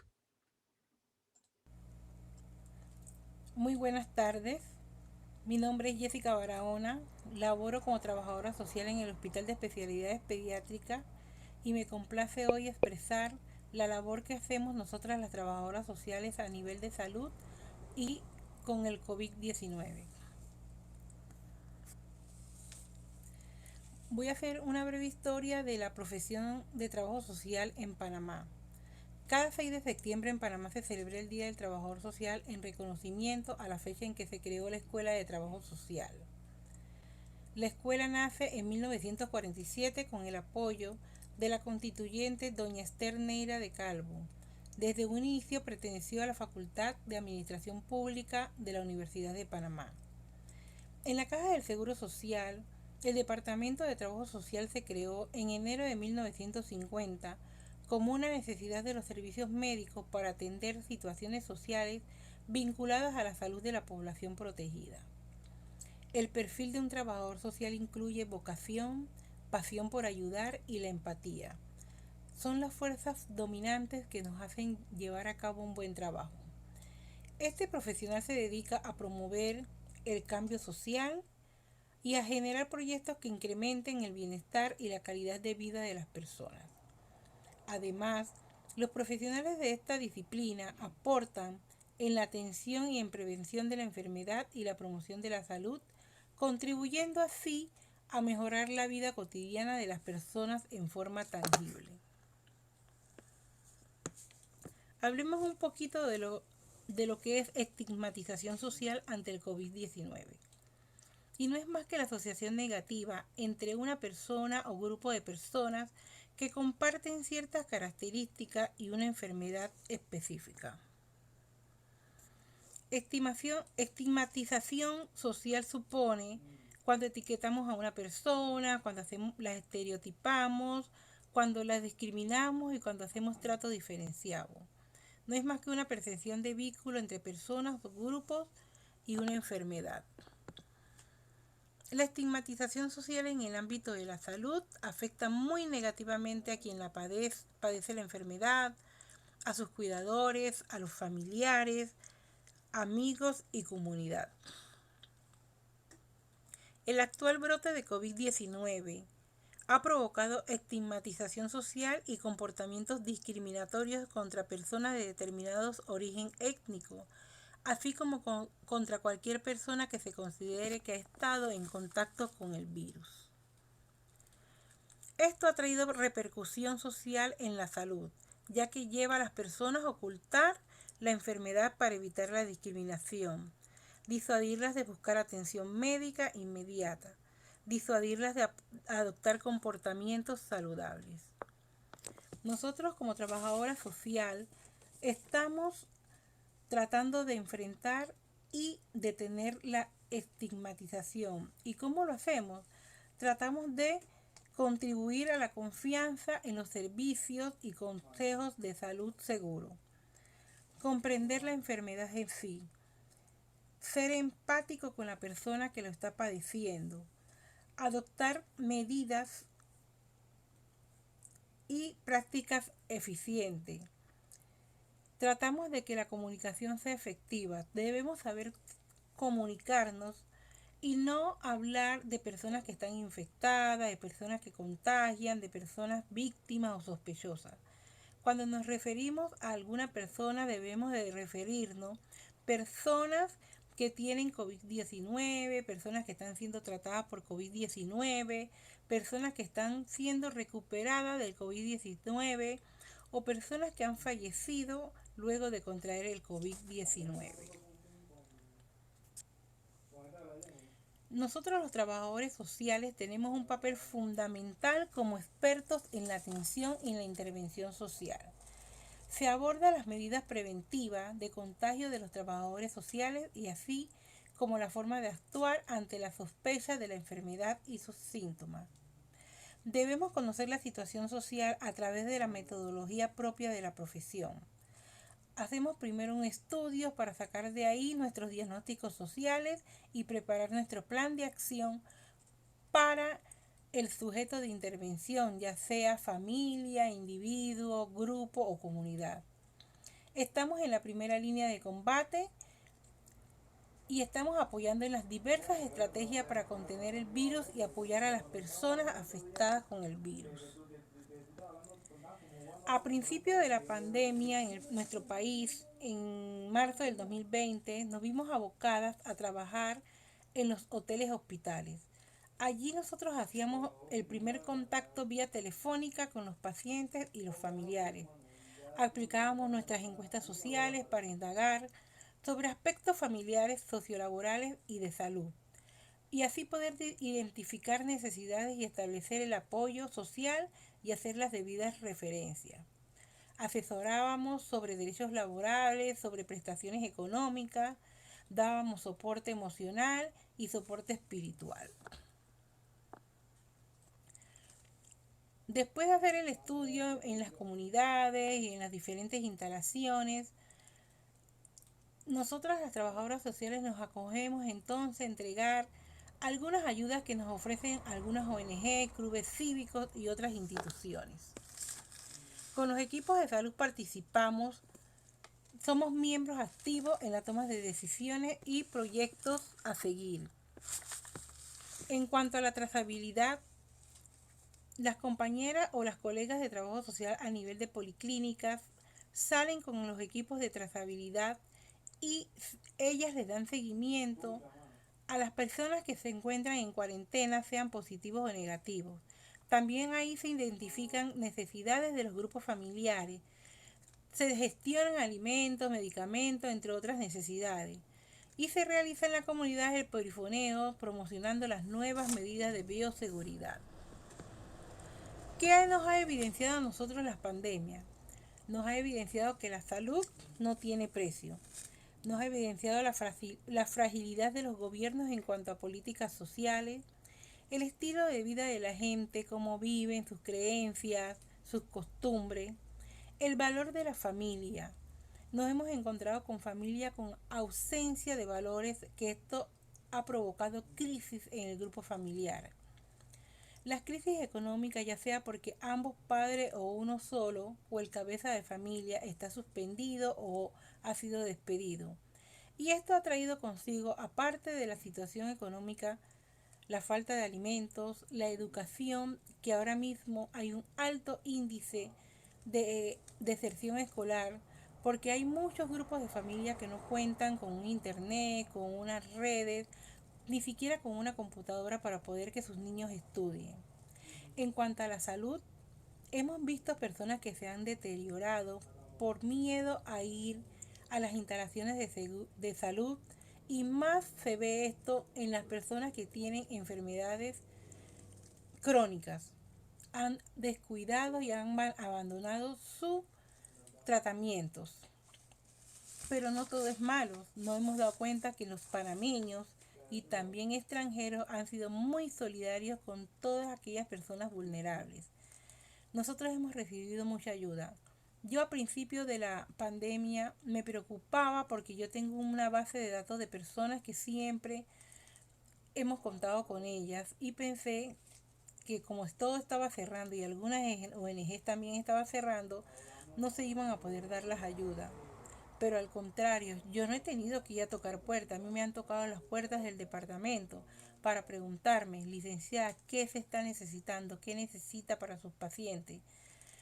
Y han sido muy generosos, siempre nos han donado pañales desechables, fórmulas, alcohol, caretas, mascarillas, bolsas de comida.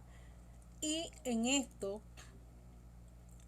les sigo pidiendo a la gente que siga abriendo sus corazones porque ahora mismo en Panamá hay muchas necesidades, muchas personas que están sin trabajo y no tienen que comer. Mis compañeras, después que hacen su visita en el día a las diferentes familias, llegan a sus casas, atienden a sus familias y se sientan a darle seguimiento a todo lo captado en el día. Ya mis compañeras no trabajan 8 horas, trabajan 9, 10, 11 y 12 horas para poder llevar respuesta a las personas necesitadas. En cuanto a nosotros en los hospitales, ustedes me ven aquí en la sala dando actividades de promoción y prevención. Yo en las salas les doy charla a los pacientes, a los familiares sobre estilos de vida saludable, sobre las técnicas de lavado de manos, sobre las medidas de bioseguridad y algunos otros temas más que tienen que ver con la salud. Entregamos las bolsas después de nuestros estudios y nuestras evaluaciones socioeconómicas, entregamos las bolsas de comida que nos hacen llegar, las fórmulas, algunos medicamentos que la caja no lo da a los familiares que los necesitan. Nosotros también hemos tenido que reinventarnos. Siempre hemos trabajado grupos promocionales de niños diabéticos, de niños con VIH, de niños de oncología y tratamos de trabajar promoción y prevención con ellos, pero esto no ha parado. A través de las diferentes plataformas que hemos tenido que aprender, el Zoom, las videollamadas y otras plataformas, hemos podido seguir llevando nuestro trabajo a nivel de grupo. Nuestras entrevistas a diferentes padres de familias que no se atreven todavía a llegar al hospital, también lo hacemos por vía Zoom. Las entrevistas que hacemos en oficina presencial, las hacemos siempre llevando las medidas de seguridad. Ustedes me ven ahí con mi bata, con mi careta, con mi mascarilla, e igual le pedimos a cada paciente o familiar que vamos a entrevistar que las utilicen. Nosotros en los departamentos de trabajo social contamos a la semana con una hora para hacer docencia. Nosotros, gracias a Dios, y me siento privilegiada porque a través de la institución he recibido muchas capacitaciones en cuanto a salud. Cada una de nosotras, cada vez que recibe una capacitación, tenemos que replicarlas. Nosotros hacemos docencias, hacemos un día discusiones de casos, cada una tiene que presentar un caso y discutirlos, y así nosotros nos retroalimentamos y también apoyamos en algunas tomas de decisiones. Hacemos al mes 2 actividades de autocuidado porque tenemos que preservar nuestra salud mental por las diferentes casos que atendemos, que en muchas ocasiones son bien fuertes. Este es el equipo de trabajo social del Hospital de Especialidades Pediátricas. Estas son mis compañeras. Cada una de nosotras está encargada de una sala en donde nosotros recibimos de los médicos las interconsultas, en donde nos piden evaluaciones socioeconómicas, en donde nos piden intervenir a nivel de familias porque ellos sospechan o captan situaciones que muchas veces afectan el tratamiento a seguir de los pacientes. Y ahí es donde nosotros intervenimos, hacemos las reuniones, hacemos sesiones familiares. Muchas familias tienen muy buenas redes de apoyo en su grupo familiar, pero así también encontramos personas que no lo tienen. Y es ahí donde nosotros tratamos de apoyarlos para que puedan salir de alguna situación. Todas nosotras estamos inmersas en las diferentes clínicas que lleva el hospital, como clínica de implante coclear, clínica de TAR, la clínica oncológica, la clínica de diabetes mellitus, cuidados paliativos y hemodiálisis.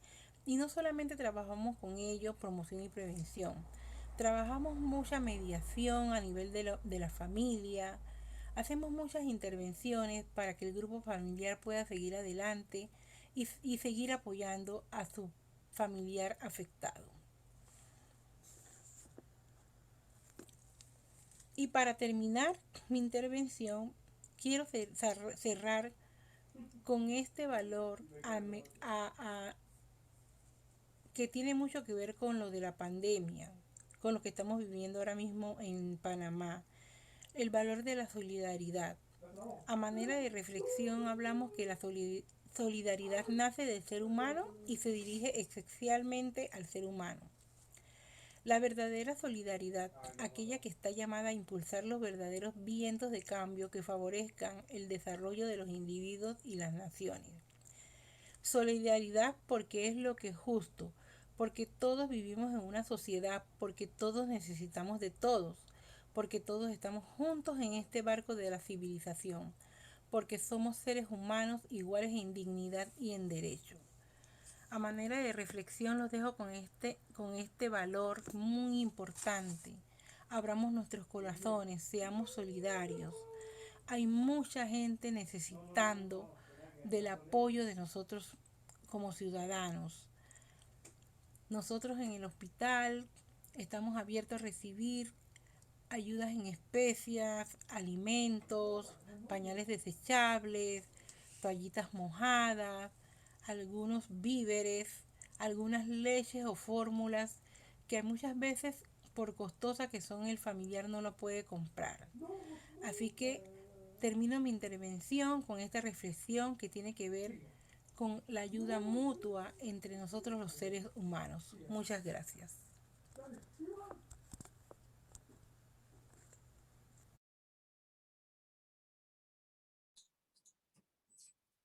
Muchas gracias a la licenciada Jessica Barahona por tan útil presentación, información.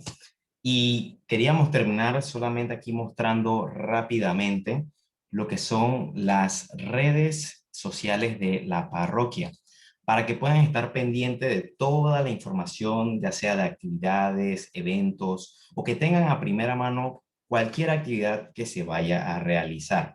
Como podemos ver, lo que es la página de Facebook, la página de YouTube, Instagram, Twitter, la web social y los números en los que nos puedan contactar. También mencionaremos los próximos eventos como lo son la campaña arquidiocesana, que ya el próximo 18 de julio se viene lo que es la recolecta. Tenemos también la actividad de Noche para Dos, ya que nuestros hermanos de Pastoral Familiar nos invitan a celebrar una noche especial con esa persona que conquistó nuestro corazón. Se para la fecha el 31 de julio de 2021 a partir de las 5 de la tarde.